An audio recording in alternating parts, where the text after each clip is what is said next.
Imagine a face staring back at you from a post office wall. Not just any face, but one the Federal Bureau of Investigation once called the most dangerous and powerful gangster in the entire world. Now, imagine that this face is so confident, so untouchable, that it doesn't bother to hide. It stares out from photographs taken not in a jungle hideout, but in the bustling streets of Moscow. This is not the end of the story. It is the daily reality of Semion Mogilevich, a man who built a multi-billion-dollar empire not with a gun in his hand, but with a calculator and a degree in economics. This is the story of the brainy Don, the ghost who outsmarted the entire world. To understand Mogilevich, you have to forget everything you think you know about mobsters. He wasn't born in a back-alley brawl. He was born in 1946 to a Jewish family in the historic Podil neighborhood of Kyiv, Ukraine. While other future gangsters were learning to throw a punch, young Semion was in a classroom. He graduated from the University of Lviv with a degree in economics, a piece of paper that would become his most lethal weapon. He understood numbers, systems, and leverage in a way that made traditional thuggery seem primitive. His first big score wasn't a bank heist, it was a simple, brutal arbitrage of human desperation. In the 1970s and 80s, a wave of Soviet Jews, desperate to escape oppression, began emigrating to Israel and the United States. They had to leave everything behind, their apartments, their furniture, their heirlooms. Mogilevich saw an opportunity disguised as a helping hand. He approached these families with a simple deal. Let me sell your assets for you. I will get you a fair price and send you the money once you reach your new home. They trusted him. They handed over their life's worth of possessions, and Mogilevich, he sold it all, pocketed every single ruble, and watched his fortune grow from the tears of his own people. He had discovered his genius, using the system and people's trust against them, all while staying clean enough to avoid serious time, serving only minor stints for currency violations. By the early 1990s, as the Soviet Union collapsed into chaos, Mogilevich was a millionaire. He fled the gang wars of Moscow for a quieter base, moving to a fortified villa in Budapest, Hungary, after marrying his Hungarian girlfriend, Katalin Papp. It was here that he built his empire. He structured his organization like a corporation, or as the FBI noted, like a traditional American Cosa Nostra family, with 250 members, many of them his own relatives. But while the Italian mafia was sticking to gambling and prostitution, Mogilevich was buying up pieces of the state. This is where the story turns from simple crime to something far more chilling.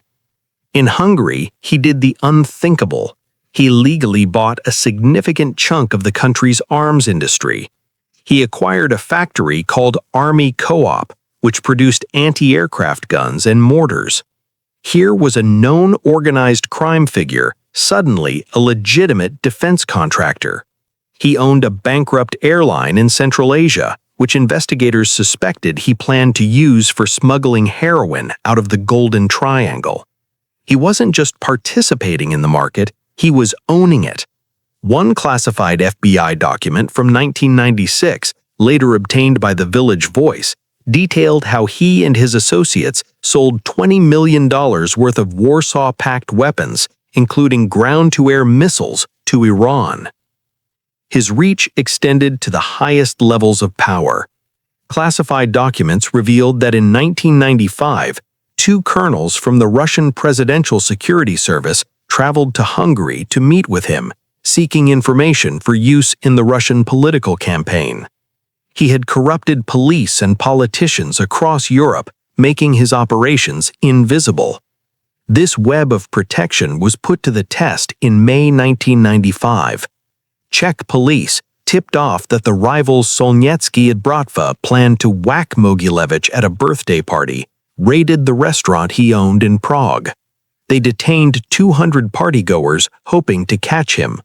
But Mogilevich was a no-show. His plane was late, he later claimed. But investigators believe a highly placed mole inside the Czech police, a man working for the Russian mafia, had called him with a warning, just in time. He was untouchable in person, but the FBI was determined to get him on paper. They found their chance in a small town in Pennsylvania. In the 1990s, a company called YBM Magnex International was listed on the Toronto Stock Exchange.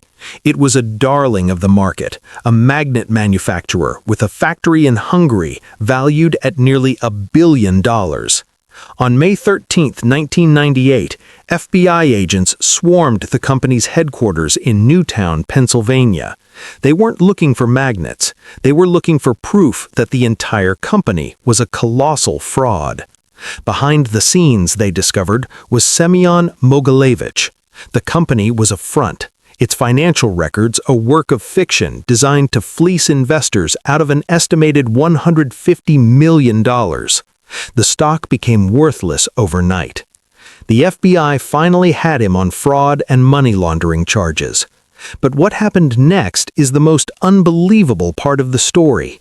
Mogilevich was in Russia, a country with no extradition treaty with the United States. In 2008, in a dramatic scene, 50 Russian masked commandos arrested him at a Moscow supermarket. The world held its breath. But 18 months later, he walked free. Russian authorities released him, stating the tax evasion charges they held him on were not of a particularly grave nature. He was simply too powerful, too well connected to hold. In a final twist of irony, the man who was once public enemy number one has become a ghost by decree. In 2009, the FBI, in a last-ditch effort, placed him on their prestigious 10 Most Wanted Fugitives list. For 6 years, his face was on that list. Then, in December 2015, they quietly removed him. The official reason, he no longer met the list criteria. The unofficial truth is far more startling. They removed him because they had no hope of ever catching him. He lives openly in Moscow. He's rumored to be involved in the multi-billion-dollar energy company Rosukreenergo, playing a role in the gas disputes between Russia and Ukraine. The most dangerous gangster in the world isn't on the run. He isn't in hiding. He is sitting in a restaurant in Moscow right now, perhaps lighting another cigarette, a testament to the terrifying truth that in the global game of power, some players are simply beyond the reach of the law.